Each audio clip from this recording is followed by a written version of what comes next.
Here we go, guys. Monday. One down. And because of it's a short week for the holiday, 3 to go. All right, guys, y'all know what time it is. Business is about to pick up. This is part 2 of my post-game review after the Dallas Cowboys beat the Atlanta Falcons yesterday. Okay. Guys, last night's game, or yesterday's game, was interesting. It was a game that we should have scored more points.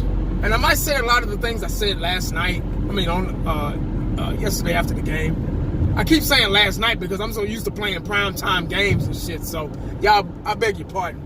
Oh, pardon me, goddammit. But anyway, I'm going to start with the positive things first. Now, we won the game. That's the number one most important thing positive I can say. Ezekiel Elliott is doing his thing, man. This is why he's the best running back in the football. He's doing everything he can. He's running the ball. He's going out for passes. He's putting his body on the line to see that the Dallas Cowboys succeed on the offensive side of the ball. Dak Prescott, not too many mistakes. I believe he probably had a couple of overthrown passes, but you're going to have those. You're not going to have a perfect game being a quarterback in the NFL. My only issue with Dak Prescott was still kind of holding on to the ball a little bit too long and taking those sacks. There was one play where he almost got tackled. I believe it was a pass to Jeff Swain, and he was about 2 inches off the ground, but he still got it off. And I was like, man, what power. And then there was one play where he ran for the first down, and he's pretty much the same size as the linebacker. I can't remember the linebacker's name that tried to tackle him, tried to stop him from getting the first down. But Dak Prescott just ran right over him. Overall, Dak Prescott has been playing really, really good football. Not excellent, but really good football, man. He's been consistent. He has had a lot of game-winning drives, and last night was considered a game-winning drive. Even though we didn't go downfield and score a touchdown, he got us downfield in the field goal range, kicked the field goal, and our sometime-ass kicker, Meyer, made the field goal. The line was the most important thing. If it's not, I'm going to keep saying this every week. If it ain't broke, don't fix it with the offensive line. Keep Connor Williams on the bench. I'm sorry, Connor. You're a rookie. You got your whole life of football ahead of you. You need to learn. Xavier Suafali. I'm sorry if I'm pronouncing his name wrong. I'm butchering his name. But he's done a wonderful job. He's just starting material. It's been easy for Zeke to run the ball. It's been easier for Zach to find a receiver open downfield with him on the field. With Connor Williams, it's just been a headache. He's getting pushed back, he's missing blocks, key blocks, things like that. I just think he needs time to learn. And then maybe next year, a year or two from now, he'll be ready. But right now, if it ain't broke, don't fix it, goddammit. But defensive side of the ball, Van Der Esch, what can I say? I hate to say this, and no offense to Jalen Smith, because Jalen Smith is Jalen Smith. He's beast mode. He's been a good linebacker for the Dallas Cowboys. But I got to say this, but Van Der Esch has been our best defensive player since Sean Lee's went out.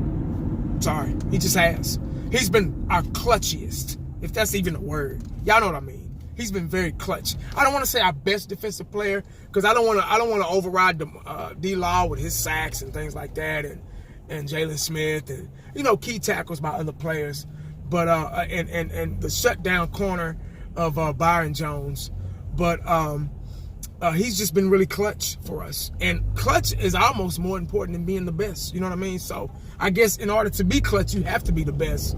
So he's just been stepping up. He's been all over the field, man. He's intercepted 2 passes. He's intercepted 1 last game and 1 this game. He's been making big key tackles for losses. He's been stopping people from getting the first down. He's just a heat-seeking linebacker, man. And I got to put him in that category because he just is. Van Der Esch is what that is. Now, let me get to the bad things, the negatives. Cole Beasley dropping that pass, that wide open. Dak Prescott put the ball to where only he can catch it as touchdown that we could have had. Could have had 7 points right there. But we went all the way downfield, kick a field goal, because Cole Beasley decided to drop the ball. Now, I know things happen. It's football. Not going to be perfect all the time. But Cole Beasley should have caught that pass. I'm sorry. He just should have. He was wide open. He ran a good, excellent route. And that's a play that they run all the time. Him and Dak is on the same page all the time with that play. That in and out, that's all they do. And he just should have caught it. The game we would have won in a bigger margin if he would have caught that ball. Maher with the missed field goal. Oh, no. Missed extra point. There's a difference between a field goal and an extra point. Extra point is extra point, like it is. It should be automatic. You're right there. You're not 40, 50, 60, 70 yards back. You're not trying to kick a 90-yard field goal. You're right there. You're 20, 30 yards away. And should have made it. Sorry. That's all you do. You kick. You got to make those kicks, those certain kicks in situations, in situations, man. We just gotta get better at that, man. Everybody's iffy about him now, and I can understand that. But I barely wanted to watch that last kick to win the game. I was like, me and my wife were like, is he gonna make it? You know? And I'm tired of that. What happened to the consistent kickers? I don't get it. It's like they missed one. All it takes is one. All it takes is for them to miss one kick, and they lose confidence immediately. They just fuck it. I just lost my confidence. I'm tired of this shit. We need to get some guys with some ice water in their veins and a good kicker, man. All these off the street kickers that miss one and that's all it takes, and they fucked. They gotta go. Lenore with the penalty.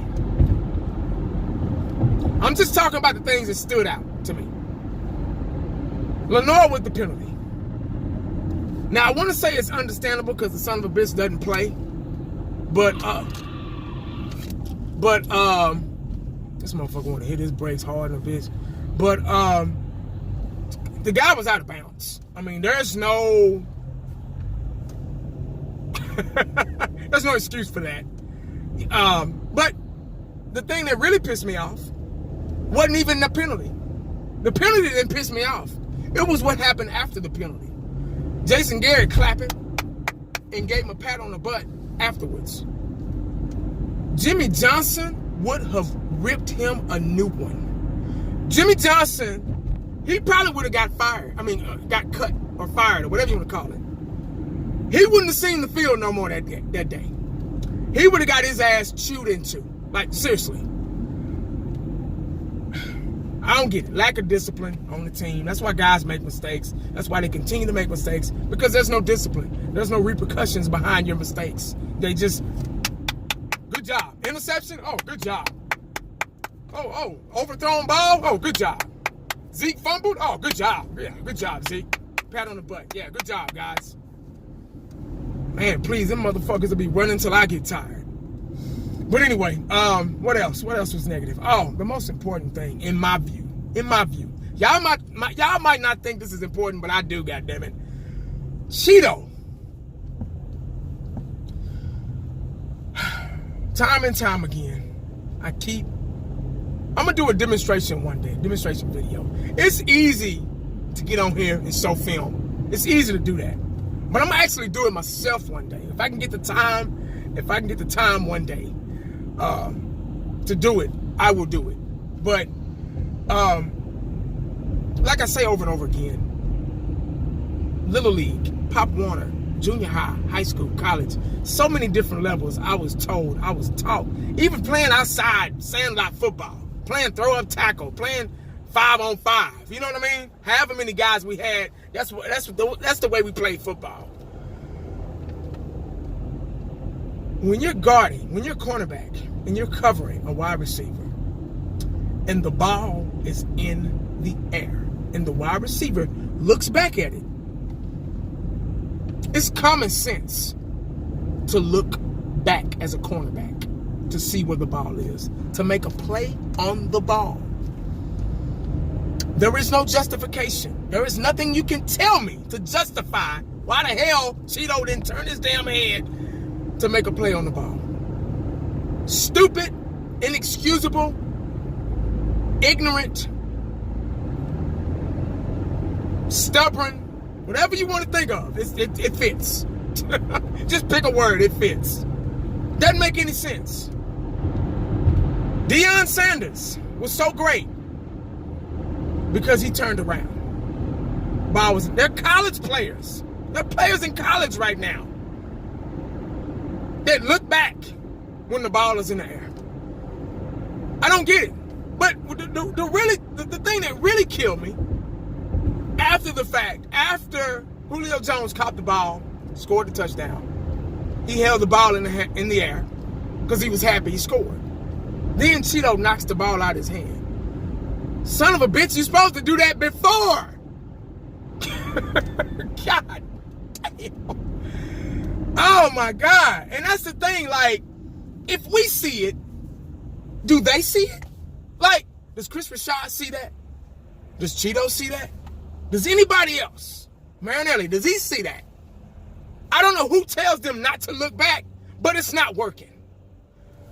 It's not. It had been working they've been doing this for a long time. I've been watching football, and there haven't really been any shutdown corners in the NFL. So I've been watching these young guys, and nobody wants to look back. They don't want to turn around. They just don't. I don't get it. It just when like I'm driving right here. I'm driving down the freeway. I'm in traffic. Guess what I had to do? I have to put on if I want to get over to the next lane, I got to put on my blinker and look. You can't trust your mirror because guess what? If you try to trust your mirror, you don't see your blind side. You can't really see what's going on. So you cannot trust your mirror. You got to look. They teach you that in fucking driver's ed or whatever parent is, whoever's teaching you how to drive. They say don't trust your mirrors. Look in your mirrors first, then look. If I don't look, guess what's gonna happen? I'm gonna get my ass hit or ran over or something. Bottom line, like playing outside, and your friends just bust out running. You're gonna run too because guess what? You trying to figure out why the hell they running. Don't give a damn why you don't see it. Why the hell you running? You'll find out after the fact. God damn.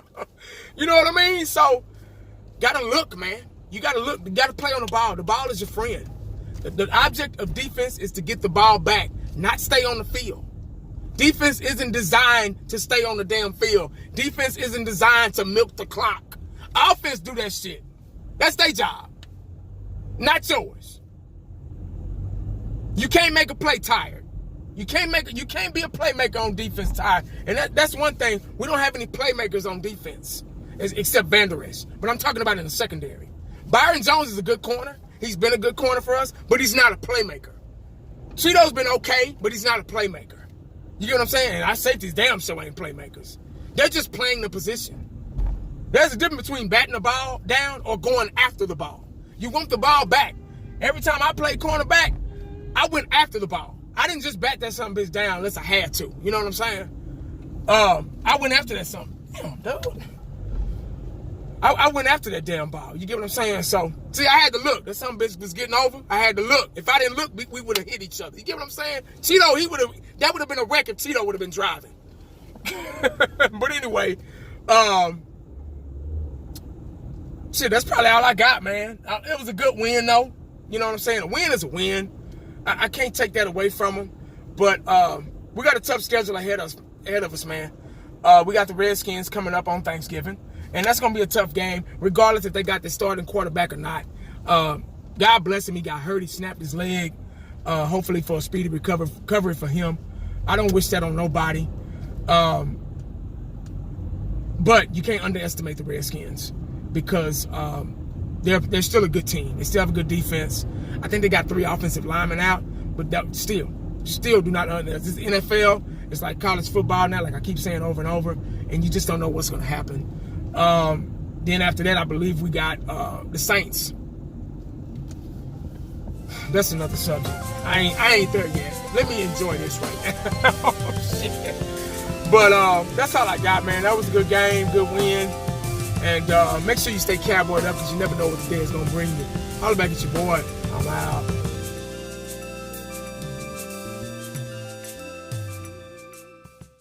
And the only thing else I got to say is,